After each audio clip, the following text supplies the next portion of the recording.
What is up, you guys? My name is Andrew and this is Wanna Crypto, your guide in the world of cryptocurrencies. Don't forget to like and subscribe for more difficult cryptocurrency terms made easy. And content warning, I will use obscene vocabulary for my frustration simply has no limit. Let me tell you the story of Cashbery, the most infamous cryptocurrency company in Russia. And we begin with a little tour into the past. At the beginning of the 20th century, there was an Italian, Charles Ponzi, foreshadowing. As a teenager, he moved from Italy to the USA and made one of the most ingenious and original fraudulent schemes, which was then named after him. What is Ponzi scheme? I will explain it with the example of his enterprise, which was called the Company for the Exchange of Securities. The company issued promissory notes in which it pledged to pay 1,500 for every 1,000 received in 19 days. Any sensible person who knows how to add 2 and 15 together will immediately understand that it is fucking insane. Over the year, Ponzi himself became rich, bought a luxurious mansion, and in general everything was good with him. His enterprise collapsed in the summer of 1920. Then he had hundreds of followers, large and small, but people familiar with the 90s in Russia may have heard about MMM. Mavrodi, the founder of MMM, is a perfect example of how to get to the bag in a ruined, poor country. He had so much money to spend that he even rented the entire Moscow metro and made a whole day of a free transport. Due to the lack of sufficient legislation and crazy good lawyers, Mavrodi was arrested, but quickly got out of the prison and established more and more new MMMs. The last one, incidentally, was ongoing from 2015 to 2017, and all deposits and payments were tied up on Bitcoin. The scheme of the financial pyramid itself is utterly simple. You give your money to the crooks. They tell you that in some magical way, there are many different lies they will tell you. Your 1,000 bucks will turn into millions and millions in some time. It already depends on what they promise you here. A lot of them now sell different products, and this whole pyramid thing is hidden behind a so-called multi-level marketing system, MLM. Well, people run and carry their hard-earned cash, because everyone wants free money, as the recent mining explosion showed us in a part. After that, the company pays out real profit to the first wave of investors, because you have to show that everything works as planned. And then, after new funds begin to flow in, the company goes bankrupt, disappears, packs things and flies off to outer space. Whatever, your money goes with them. I can hear your thoughts. Andrew, we got it, Ponzi schemes are a thing, get to the point of the video. I just tried to explain to you how it works and show that the scheme is very old. So, Cashbery. Well, can you explain to me, why the fuck would you shove your head into a lion's mouth if you know that it will bite your head off? Of course, it's 2018, why don't we create a Ponzi scheme with blackjack and cryptocurrency? Cashbery offered people to invest in microloans to individuals as well as small and medium businesses. They loaned money to the users of the service on the security of real estate and movable property.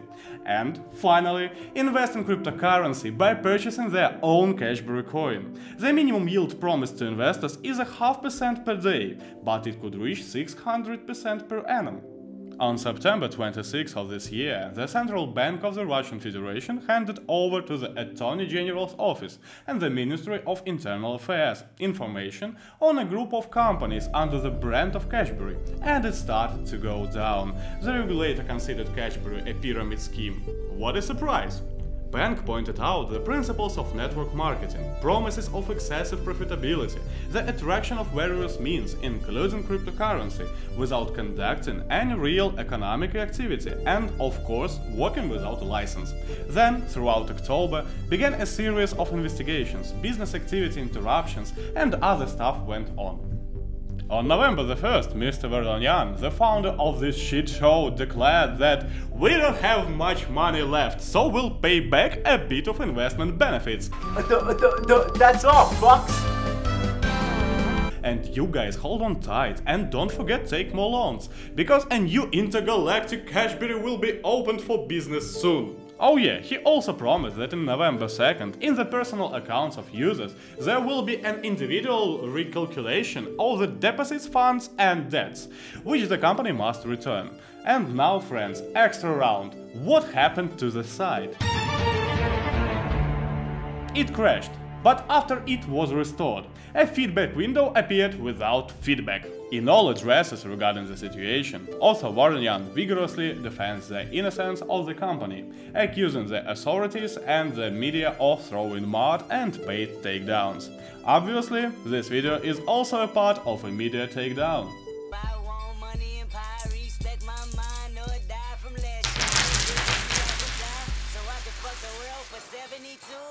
As Vardanyan explained, if an investor entered 100,000 rubles on the platform, pulled out 80,000 rubles, then Cashbery would have to return only 20,000 rubles. Secondly, Cashbery is going out to pay 25% of the debt not in rubles, but in its own cryptocurrency. For example, if a company owes a client 100,000 rubles, then it will receive 25,000 rubles just in Cashbery coin. To be able to withdraw funds, you must send a photo with a passport and a photo with a bank card issued in the name of the owner. I'm surprised they didn't ask to send the CVC code from the backside. As this is going on, clients of Cashbery show a rare example of tireless optimism, courage and utter madness. People who sold their apartments, cars and abandoned their day jobs for passive income at 600% per annum are sending signals to the universe and prepare for a new round of investment. Many of them have invested in the company at the very last moment. Some have sent thousands of dollars to Cashbery, having managed to get back only $10. Many of them have several loans that they now are demanded to repay because of delays.